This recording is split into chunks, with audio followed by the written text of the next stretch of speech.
Well, I'd have to say it's patently ridiculous. I've just shot a 10-minute video to put on this YouTube channel, and for some reason or another, when I took the phone off its little stand, the video disappeared. So, modern technology at its best.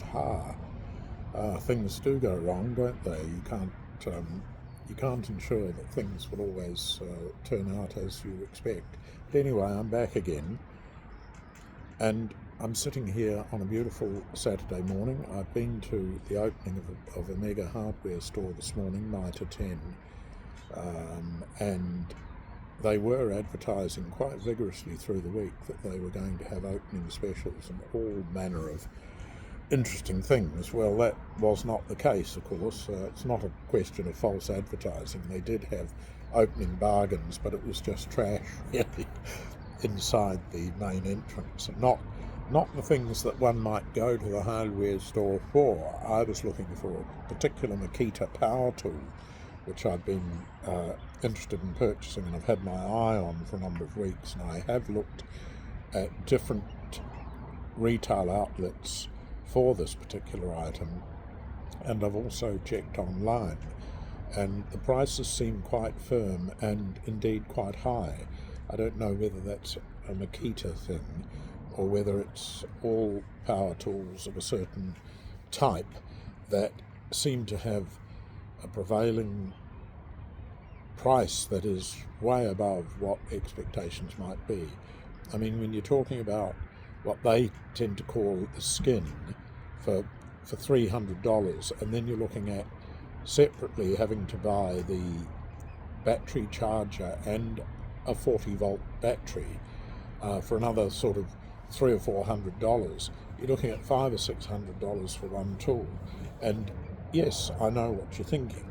If you have other Makita power tools, you can use the battery for all of them. But unfortunately, I find myself in the situation where I have DeWalt, I've got Stanley, I have a range of other tools, and they all have their own compatible batteries, and they're not interchangeable, which is damned annoying.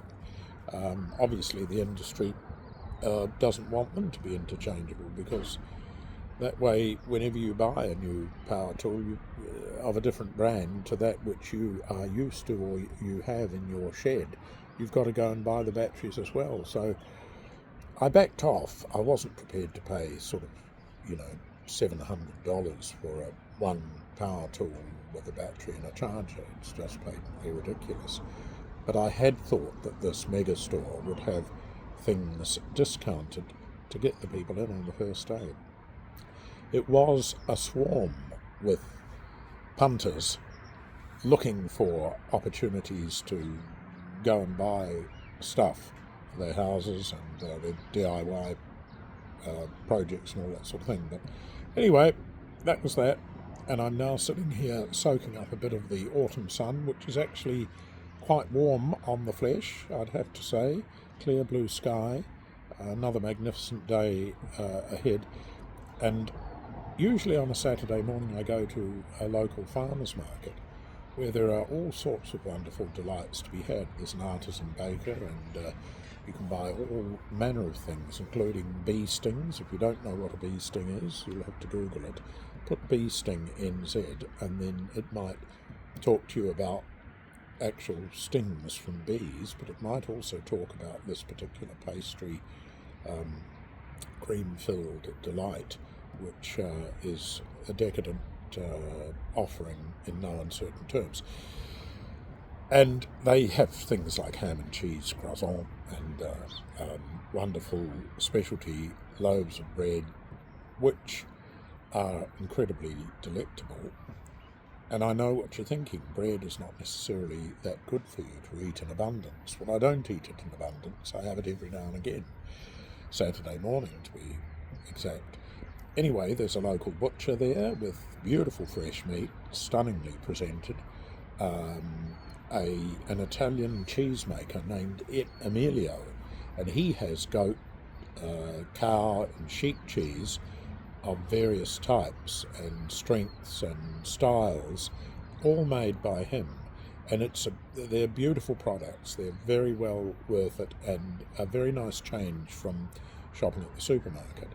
There are other traders down there too. It's a small market, it's not a big one, although this city does have a plethora of farmers markets that are open on Saturday and Sunday, so we're rather blessed with that type of thing, and I'm sure many other cities have the same. But it is one of the delights of Christchurch to be able to get out and do that on a Saturday, and that leaves the rest of the day to go for a very long walk and clock up the steps that one aims for, 10 or 20,000 a day.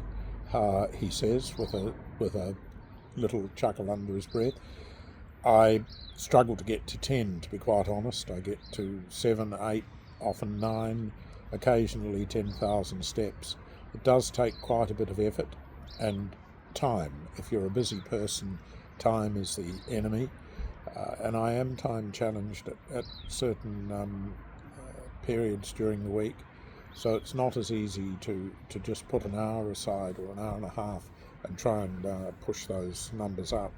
But today I shall have a very good attempt. I'll walk along the waterfront. I can look where I am at the moment. I'm looking out over the estuary, and it's just, there's no wind, it's very still, it's beautiful, and I'm sure it's going to be like that through the day.